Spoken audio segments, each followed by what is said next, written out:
বর্তমান সময়ে আমরা সবাই অন্ধকারের পথে আমরা ধাবিত হচ্ছি। কোন পথে গেলে আমার মঙ্গল হবে, কোন পথে চললে আমার আত্মকল্যাণ হবে, সেই পথে আমরা কেউ ধাবিত হই না।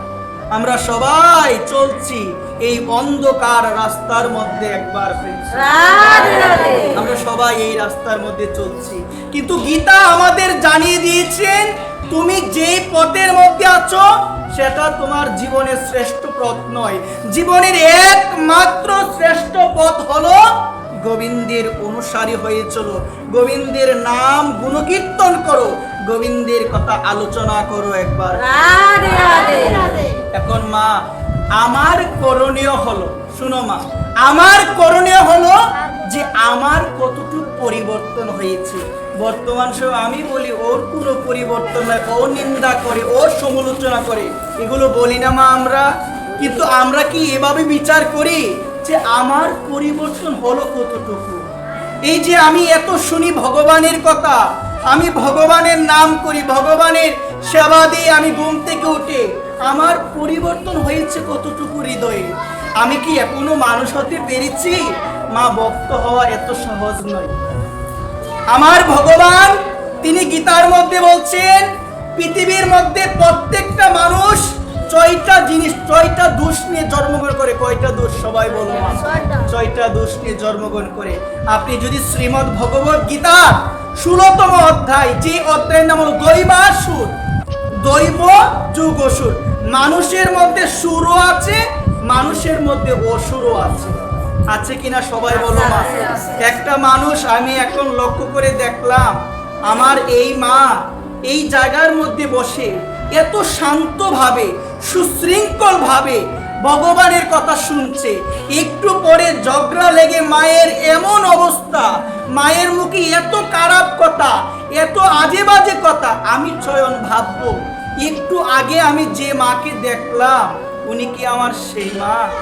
উনি কিন্তু আমার সেই মা, কিন্তু ওই মায়ের একটু আগে আচরণ ছিল ভালো, একটু পরে আবার এসে গেল আসরিক গুণ, মানে অসুরের গুণ। একবার ঝগড়া যেখানে হয় এটা হলো অসুরের প্রভাব। যখন আমাদের ভিতরে অসুর বর করে, ও আসরিক গুণবালী যখন আমাদের মধ্যে আসে, তখনই আমরা ঝগড়া করি। ভালো মানুষ কখনো ঝগড়া করে না, ভালো মানুষ কখনো অন্যায়ের পথে যায় না। বর্তমান সময়ে আপনি ভালো মানুষ পাবেন না। আমার ভগবান গীতায় বলছেন আমরা প্রত্যেকটা মানুষ যখন জন্মগ্রহণ করি আমাদের মধ্যে ছয়টা দোষ নিয়ে আমরা জন্মগ্রহণ করি। এক হলো অজ্ঞানতা। আমরা যখন জন্মগ্রহণ করি আমরা কিন্তু জ্ঞানবান হয়ে জন্মগ্রহণ করি না, আমাদের মধ্যে কি থাকে? অজ্ঞানতা থাকে। তারপর বলছে পারস্য। পারস্য মানে হলো নিষ্ঠুরতা। আমাদের মধ্যে দেখবেন নিষ্ঠুরতা রয়েছে। আছে কিনা সবাই বলো? বর্তমান সময়ে মানুষের মধ্যে সব থেকে বেশি পরিমাণ হলো নিষ্ঠুরতা। দয়া নাই, দয়া মানুষের মধ্যে বর্তমান সময়ে নাই। তো আমরা এই ছয়টা দোষ, অজ্ঞানতা আমাদের মধ্যে রয়েছে, নিষ্ঠুরতা আমাদের মধ্যে রয়েছে, অভিমান আমাদের মধ্যে রয়েছে, দম্ভ, দর্প, এগুলো আমাদের মধ্যে বিদ্যমান রয়েছে। যতক্ষণ পর্যন্ত এই ছয়টা দোষকে আমি ত্যাগ না করতে পারবো আমি কখনো মানুষ হতে পারবো না। একবার কখনো মানুষ হতে পারবো না। তারপরে কি বলছে মা? এই যে ছয়টা জিনিস, ছয়টা জিনিস কি মা? অভিমান। শুনো মনোযোগ সহকারে। অভিমান, দম্ভ, দর্প, ক্রোধ, নিষ্ঠুরতা, অজ্ঞানতা। প্রত্যেকটা মানুষ এই ছয়টা দোষ নিয়ে জন্মগ্রহণ করে। প্রত্যেকটা মানুষ এই ছয়টা দোষ হলো আসরিক গুণ। এখন আপনি লক্ষ্য করে দেখবেন, বর্তমান সময়ে আপনি চারদিকে তাকাবেন, চারদিকে আপনি দৃষ্টি দিবেন, দেখবেন বেশিরভাগ মানুষের মধ্যে অন্তরে নিষ্ঠুরতা, দয়া নাই। বেশিরভাগ মানুষের মধ্যে অন্তরে কি গো মা? নিষ্ঠুরতা, অজ্ঞানতা, জ্ঞান নাই। জ্ঞান কি গো মা? জ্ঞান কি? জ্ঞান আমরা তো ভাবি যে আমি লিখতে জানি, আমি পড়তে জানি, এটা হলো জ্ঞান। কিন্তু আসল জ্ঞান হলো সেই জ্ঞান যে ভগবানকে ডাকো, ভগবানের কথা শুনো, ভগবানের নাম করো, যেগুলো করার জন্য এই ভবে তোমার আশা হয়েছে একবার। অভিমান মানুষের মধ্যে বর্তমান সময়ে বেশি। একটু টাকা পয়সা হলে, একটু মানুষ যদি কিছু জানে, একটু যদি ভালো, আমরা বর্তমান সময় এই পাটের আসরেও মা অহংকার ঢুকে গিয়েছে। এই পাটের আসরে যারা নিরামিষ খায় তাদের মধ্যে অহংকার প্রবেশ করেছে। কি বলবো, বলার কথা নাই। নিরামিষ খেলেও বর্তমান সময় অহংকার। কিন্তু মীরাবাইয়ের একটা কথা, আমি অধম, আমি পাপী, আমি যদি মীরাবাইয়ের কথাটা মনে রাখি, নিরামিষ ফলকে যদি ভগবানকে পাওয়া যেত, বানর ওই বানর আগে ভগবানকে পেত। বানর কি খায়? মাছ মাংস খায়? বানর কি খায় গো? তাহলে আমার মতো পাপী, আমি অহংকার করি, আমি মাছ মাংস খাই না গো, আমি নিরামিষ খাই, আমি পেয়ে যাব ভগবানকে। এত সহজ আদৌ বিষয়টা নয়, সহজ নয়। অনেক সময় আমরা দেখি যে যদিও নিরামিষ কেন খেতে হয়, নিরামিষ খাওয়ার কারণ রয়েছে।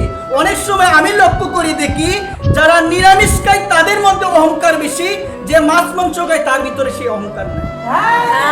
অনেক সময় আমি এটা দেখি। তো এই জায়গার মধ্যে মা শুনো, আমি যে নিরামিষটা কেন খাচ্ছি, নিরামিষ কেন খেতে হয়? নিরামিষ খেতে হয় সত্য গুণ, মানে সাত্বিক গুণ আমাদের মধ্যে আসবে এই কারণে। কিন্তু বর্তমান সময়ে নিরামিষ খেয়ে সাত্বিক গুণ আর আসে না, সাত্বিক গুণটা আসে না। যদিও বেদে বলছেন আহার শুদ্ধ, সত্য শুদ্ধ, যে আহার শুদ্ধ হতে হবে। ভজন করতে গেলে মনকে শান্ত করতে হবে। মনকে কি করতে হবে? ওই শান্ত করার জন্য নিরামিষ। যদিও নিরামিষ নয় এটা মা, গীতার মধ্যে নিরামিষ কথা বলা হয় নাই। গীতার মধ্যে বলছে সাত্বিক। আপনি যে পটল খান, ওই পটলের মধ্যে কিন্তু আমিষ রয়েছে। আপনি যে দুধ সেবা করেন, দুধের মধ্যে কিন্তু আমিষ রয়েছে। তাহলে আপনি যে বলছেন যে আমি নিরামিষ পাই, তো নিরামিষ নয়। গীতার মধ্যে বলছে সাত্বিক, রাজসিক, তামসিক, 3 প্রকারের আহার। কয় প্রকারের আহার? 3 প্রকার। সাত্বিক আহার, সাত্বিক আহার হলো যেটাকে আমরা নিরামিষ বলে আমরা বলি, এটা হলো সাত্বিক আহার। এখন মা একটু বুঝে যাও, এই জায়গার মধ্যে গীতায় বলছেন 3 ঘন্টা আগে রান্না করা হয়েছে। ওই রান্না এটা যদি কেউ গ্রহণ করে, এটা নিরামিষ হোক, এটা হলো তামসিক আহার। শুনে যাও কথা, গীতার কথা। তো তুমি যে বলো আমি নিরামিষ পাই, তো গীতার কথা অনুযায়ী এটা হচ্ছে না। 3 ঘন্টা পূর্বে রন্ধন হয়েছে, এটা নিরামিষ হোক, এটা সবজি হোক, এটা যদি 3 ঘন্টা পরে তুমি পাও, গীতায় ভগবান বলছে এটা হলো তামসিক আহার। অতিরিক্ত গরম পাওয়া যাবে না, ভগবানকে দেওয়া যাবে না, নিজেও গ্রহণ করা যাবে না। অনেক সময় আমি লক্ষ্য করে দিকে রন্ধন হলো, সঙ্গে সঙ্গে বেড়ে দেওয়া হয় গোপালকে। অপরাধ, এভাবে দিতে নাই। এটা খাবারের উপযোগী করে। তুমি কি তোমার বাচ্চাটাকে দাও তুমি এটাকে ভালোভাবে ঠান্ডা করে ফু দিয়ে সেটাকে ঠান্ডা করো, তারপরে দাও।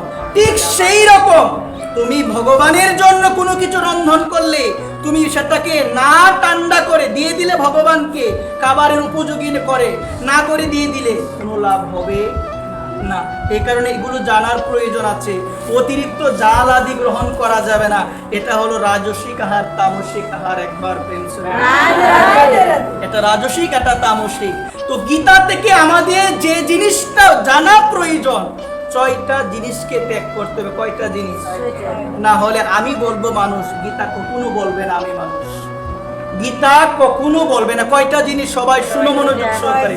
6টা। অভিমান, দম্ভ, দর্প। যদিও দম্ভ দর্প এটা অভিমানের মতোই পড়ে।